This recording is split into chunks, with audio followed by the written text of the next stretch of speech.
Bismillahirrahmanirrahim. Assalamualaikum warahmatullahi wabarakatuh. Hari ini dalam mata kuliah topik 4 statistika, kita akan membahas mengenai analisis regresi. Nah, apa itu analisis regresi? Kita kenalan dulu, kita jumpa hari ini, akan sharing, akan mempelajari, berusaha untuk memahami sesuai dengan capaian pembelajaran yang telah kita sepakati dalam RPS, Rencana Pembelajaran Semester, di awal perkuliahan sesuai kesepakatan kita. Oke, mahasiswaku, hari ini untuk analisis regresi kita kenalan dulu. Sebagai perkenalan, apa itu analisis regresi? Nah, dalam matematika, analisis regresi itu ditunjukkan apabila ada X dan Y memiliki hubungan. Ya, Intan ulangi, apabila X dan Y mempunyai hubungan, maka nilai X yang sudah diketahui dapat kita gunakan untuk memperkirakan Y. Perkiraan mengenai terjadinya sesuatu kejadian atau yang disebut sebagai nilai variabel untuk waktu yang akan datang. Misalnya prediksi dalam memproduksi 3 tahun yang akan datang, prediksi untuk harga di bulan depan, ramalan jumlah penduduk 10 tahun mendatang, ramalan hasil penjualan tahun ke depan. Nah, perkiraan-perkiraan semacam itu terjadi akan sesuatu kejadian, itulah yang kita sebut sebagai nilai variabel untuk waktu yang akan datang.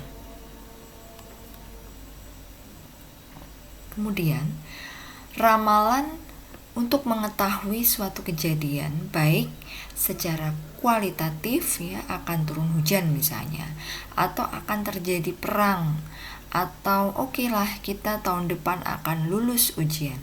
Nah, itu yang kita sebut ramalan. Kalau kuantitatif, kuantitatif itu produksi padi akan mencapai, ada angka di sini, dalam arti capaian angka ini yang disebut sebagai kuantitas atau kuantitatif. Produksi padi ini akan mencapai 16 juta ton. Indeks harga 9 bahan pokok naik 10%.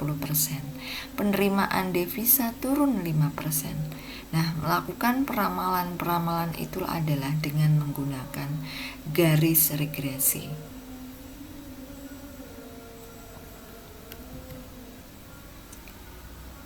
Kemudian untuk variabel Y yang nilainya akan diramalkan, ya. Kalau tadi kan variabel X. Kalau variabel Y yang nilainya akan diramalkan disebut variabel tidak bebas atau dependent variable. Nah, sedangkan variabel X yang nilainya digunakan untuk meramalkan nilai Y disebut variabel bebas atau independent variable, atau variabel peramal atau predictor, memprediksi, variabel peramal, dan seringkali disebut variabel yang menerangkan atau explanatory.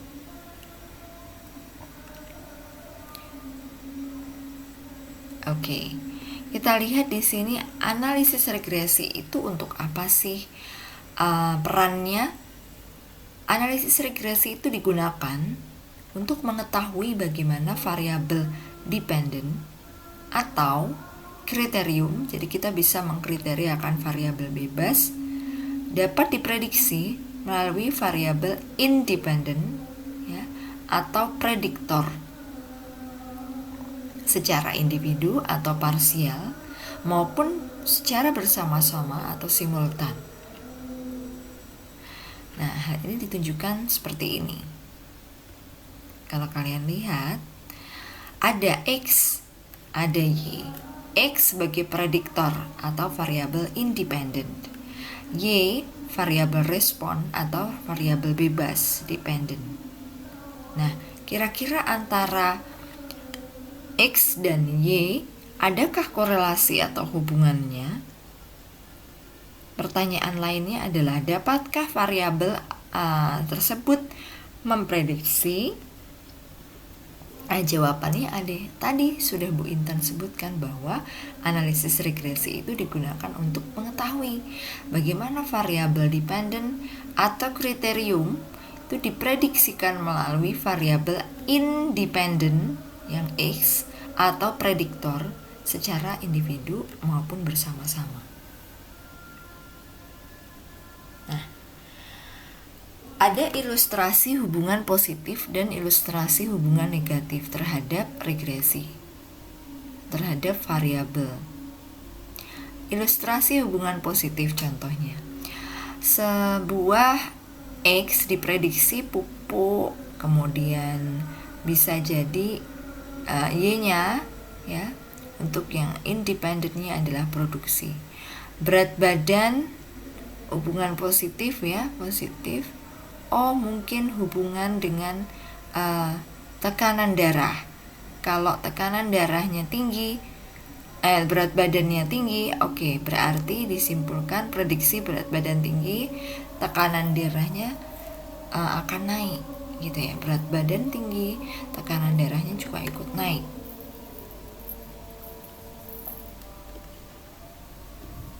Bagaimana dengan ilustrasi hubungan negatif? Contohnya jumlah aseptor.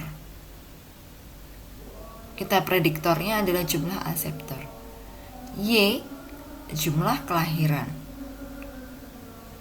Prediksinya harga suatu barang. Permintaan barang suatu daerah.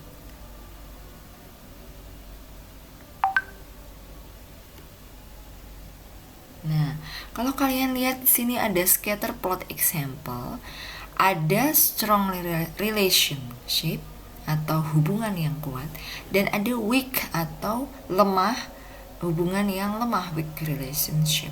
Kalau kalian perhatikan di sini antara X dan Y ada strong relationship, artinya adalah dia punya kekuatan dalam meningkatkan ataupun mengalami penurunan. Itu bisa satu arah. Coba kalian perhatikan di sini, bisa ditarik garis arah dan tidak terlalu renggang, jadi rapat sekali. Ini yang disebut sebagai strong relationship. Tapi kalau weak relationship itu biasanya lebih berpencar, dia akan lebih luas. Sedangkan relationship itu harusnya kan memang rapat ya, sebuah hubungan jadi saling terkait antara X dan Y. Bagaimana scatter plot yang no relationship atau tidak mengalami hubungan? Kalian lihat di sini berpencar ke segala arah tanpa ada dan tidak bisa ditarik garis, atau ada di sudut tertentu yang memang tidak bisa digaris miring, diagonal. Regresi linear jika hubungan antara variabel bebas terhadap variabel yang tidak bebas itu bentuknya linear atau garis. Regresi linear sederhana ditunjukkan dengan rumus Y sama dengan A plus BX. Sedangkan regresi linear berganda dirumuskan Y sama dengan A ditambah B1X1 ditambah B2X2 ditambah B3X3. Regresi tak linear jika hubungan antara variabel bebas terhadap variabel yang tak berbentuk linear, yaitu regresi kuadratik. Dirumuskan Y sama dengan A plus BX plus CX kuadrat. Kemudian ada lagi regresi kubik yang ditunjukkan Y sama dengan A plus BX kuadrat. Y sama dengan A plus BX plus CX kuadrat plus DX pangkat 3. Y sama dengan A plus BX kuadrat plus CX pangkat 3 dan